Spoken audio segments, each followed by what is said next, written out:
जीवन में जब कभी भी कोई मार्ग दिखाई ना दे, जीवन में जब कभी भी संघर्ष आ जाए, परिस्थितियां आपके प्रतिकूल हो जाए, तो एक बार इस छवि का स्मरण कर लेना, गुरुवर के चरणों का स्मरण कर लेना, कोई ना कोई मार्ग अवश्य मिल जाएगा।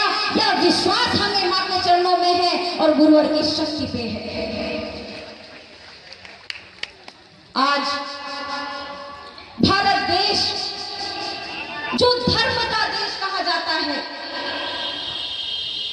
जो ऋषियों मुनियों की धरती रही है,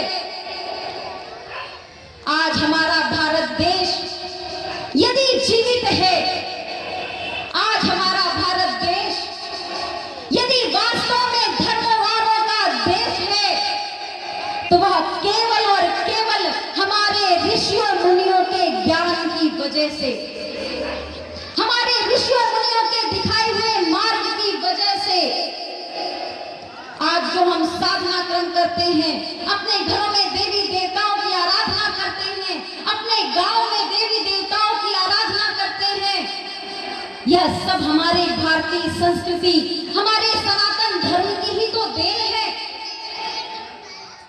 कितनी ताकत रही होगी, जरा विचार करके देखिए, हमारे ऋषियों मुनियों में, हमारे पूर्वजों में कितनी शक्ति रही होगी, कितना धर्म रहा होगा, कितना धैर्य रहा होगा कि इसी भारत देश ने हजारों वर्षों की गुलामी देखी। शक आए, यवन आए, हूण आए, ईरानी आए, यूनानी आए, अंग्रेज आए, मुगल आए, हजारों हजारों वर्षों तक इस देश को नष्ट करने का प्रयास किया, इस देश में से धर्म को नष्ट करने का प्रयास किया, इस देश से संस्कृति को नष्ट करने का प्रयास किया, मगर धन्य हमारे ऋषि मुनि, धन्य हमारे वीर पुरुष, धन्य हमारे पूर्वज कि अपने प्राणों की आहुति दे दे करके अपने घर में धर्म को जिंदा रखा, अपने सर कटा दिए, मगर धर्म के किसी के और के धर्म के आगे झुकना नहीं सीखा, हमारे धर्म को हमारे घर में जिंदा रखा। मंदिर तोड़े गए तो घर में बच्चों के नाम राम और कृष्ण रखना सीखा। हमें गर्व है हमारे पूर्वजों पर, जिन्होंने हमारी सनातन संस्कृति को आज हमारे हाथों में सही सलामत सौंपा है। अब हमारा और आपका कर्तव्य है कि हम अपनी इस सनातन संस्कृति को, हम अपने इस धर्म को अपने आने वाली पीढ़ी को भी सही सलामत दे सकें। उन्होंने जो ज्ञान दिया, उस ज्ञान पे चलकर हम आज यहाँ पर पहुंचे हैं। निश्चित रूप से हमें भटकाने का बहुत प्रयास किया गया, हमें हमारी संस्कृति से दूर करने का बहुत प्रयास किया गया, मगर कहते हैं ना कि हर कोई अधर्म के आगे घुटने नहीं टेकता। हमारे कुछ पूर्वज ऐसे थे जिन्होंने अधर्म के आगे घुटने नहीं टेके और आज उसके दम पर हम इस रास्ते तक पहुंचे हैं। तो हमें भी अनित अन्याय अधर्म के सामने घुटने नहीं टेकने, हमें भी इस साजिश को समझना होगा और जो हमें धर्म से दूर करना चाहते हैं, जो हमें हमारी संस्कृति से दूर करना चाहते हैं, हमें उनके साथ युद्ध नहीं करना, हमें उनके साथ मारपीट नहीं करना, हमें उन्हें यदि मुंह तोड़ जवाब देना है तो अपने धर्म के पथ पर चलकर देना है, अपनी सत्ता पर, अपनी आदि शक्ति पर विश्वास करके देना है और धर्म के मार्ग पर चलकर उन्हें मुंह तोड़ जवाब देना है। भगवान कृष्ण के चरित्र को जैसा है वैसा वर्णित किया गया होता तो आज समाज भटक ना रहा होता। मैंने अभी एक कथावाचक की बात सुनी, वह कह रहा था कि एक व्यक्ति उसके पास आया कथा कराने के लिए, बोला हमें भी अपने घर में राम जी की कथा करानी है, हमारे घर में रामायण पाठ कर दीजिए। उसने बोला अच्छा, कोई बहुत बड़ी बात हुई है कि किस उपलक्ष्य में आप राम कथा कराना चाहते हैं? बोलते अभी 2 दिन पहले कोर्ट से एक केस जीत कर आया हूँ, इसलिए राम कथा करानी है। उसने पूछा क्या केस जीत गए हो भाई, इतने खुश हो कि राम कथा करा रहे हो, काम तो आपने बहुत अच्छा सोचा है। बोला अभी जमीन का एक केस अपने छोटे भाई से जीत कर आया हूँ और अपने घर में रामायण कराना चाहता हूँ। यह समाज का हाल होता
जीवन को दिशा धारा दो, नशा मुक्त हो जाओ, मांसाहार मुक्त हो जाओ, चरित्रवान हो जाओ और फिर समाज कल्याण के लिए आगे कदम बढ़ाओ।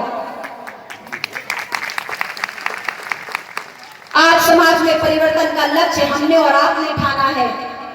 हमारी इस विचारधारा को गांव-गांव, घर-घर तक लेकर जाने की आवश्यकता है। आज 3 धाराओं के माध्यम से परम पूज्य योगी राज श्री शक्तिपुत्र जी महाराज ने करोड़ों लोगों के जीवन में परिवर्तन डाल दिया। गुरुवर के चरणों से जुड़ करके उनकी समस्याएं समाप्त हो गई। वह आत्म कल्याण के साथ साथ जन कल्याण के मार्ग पर आगे बढ़ने लग गए। ऐसे तो हजारों बातें हैं जिन पर आपसे चर्चा करने का मन करता है, मगर क्योंकि समय सीमाओं में हम भी बंधे और आप भी बंधे हैं, मगर एक विश्वास हम आपको अवश्य दिलाते हैं कि आप यदि इस यात्रा के साथ जुड़कर चलेंगे, आप यदि परम पूज्य योगी राज श्री शक्तिपुत्र जी महाराज की विचारधारा के साथ जुड़ के चलेंगे, तो हमारा और आपका साथ यूं ही बना रहेगा। आपके हर एक दुख में हमारा यह परिवार शामिल रहेगा, आपके हर संघर्ष में आपका यह परिवार शामिल रहेगा। परम पूज्य गुरुवर की कृपा भी मिलेगी, हजारों हजारों भाइयों का साथ भी मिलेगा। आपके जीवन में भी परिवर्तन आएगा, आपके समाज में भी परिवर्तन आएगा। आज राजनीति इतनी बदतर हो चुकी है, राजनीति का स्तर इतना नीचे गिर चुका है कि हर एक अच्छा व्यक्ति राजनीति से बचना चाहता है, हर एक धर्मवान व्यक्ति राजनीति से बचना चाहता है। और लोग कहते हैं आप तो धर्म का काम कर रहे हैं, आपको राजनीति की क्या पड़ी है, आप तो धर्म का काम करने वाले हैं, आपको राजनीति में क्या लेना देना। आज राजनीति धर्म से विहीन हो गई है, आज राजनेता धर्म से विहीन हो गए हैं, आज राजनेता अधर्मी हो गए हैं। इसीलिए धर्मवान लोगों को राजनीति में आके परिवर्तन करने की आवश्यकता है। आज भारतीय शक्ति चेतना पार्टी नशा मुक्ति की आवाज लेकर आगे बढ़ रही है। आपके इन क्षेत्र में मुख्यमंत्री आकर के 3-3 बार 4-4 बार वादा करके जाते हैं कि हम आपके क्षेत्र को नशा मुक्त करेंगे, एक-एक क्षेत्र को नशा मुक्त करेंगे, मंदिरों के स्थानों को नशा मुक्त करेंगे, मगर हाल वैसे के वैसे बने हुए हैं। कोई भी परिवर्तन नहीं हुआ, बल्कि और सरकारी ठेके खोले जाते हैं, अवैध शराब की खेपें गांव-गांव तक पहुंचाई जाती हैं, भाइयों बहनों को नशे का व्यापार कराया जाता है और नशे को घर-घर पहुंचा करके घर की दुर्दशा की जाती है। आज हर क्षेत्र में सुधार की आवश्यकता है। बेरोजगारी बढ़ती जा रही है, महंगाई बढ़ती जा रही है, महिलाओं पर अत्याचार बढ़ते जा रहे हैं, युवा भाई बहन डिग्री हाथ में लेकर के नौकरी की तलाश में दर-बदर भटक रहे हैं, किसान आत्महत्या करने पर मजबूर है, मजदूरों को उचित काम नहीं मिल पा रहा, फसल के उचित पैसे नहीं मिलने पर किसान परेशान है, आपदाओं से किसान परेशान है, बीमारियों से हर व्यक्ति परेशान है, न इलाज मिल पा रहा, न व्यवस्थाएं मिल पा रही, सब अपनी अपनी बातों में व्यस्त हैं। कोई सबका साथ, कोई सबका विकास करना चाहता है, केवल बातों में, केवल कागजों में। कोई भारत जोड़ो यात्रा करना चाहता है, बस चल रहे हैं, किस लक्ष्य को लेकर चल रहे हैं कुछ पता नहीं। भारत जोड़ो यात्रा तो हो रही है, मगर जितने भारत को तोड़ने वाले लोग हैं, जितने भारत को तोड़ने का बयान देने वाले लोग हैं, वो भी आपको उस यात्रा में चलते हुए मिल जाएंगे। यह कैसी यात्रा है जिससे समाज जुड़ ही नहीं पा रहा, समाज में मानवता जाग ही नहीं पा रही।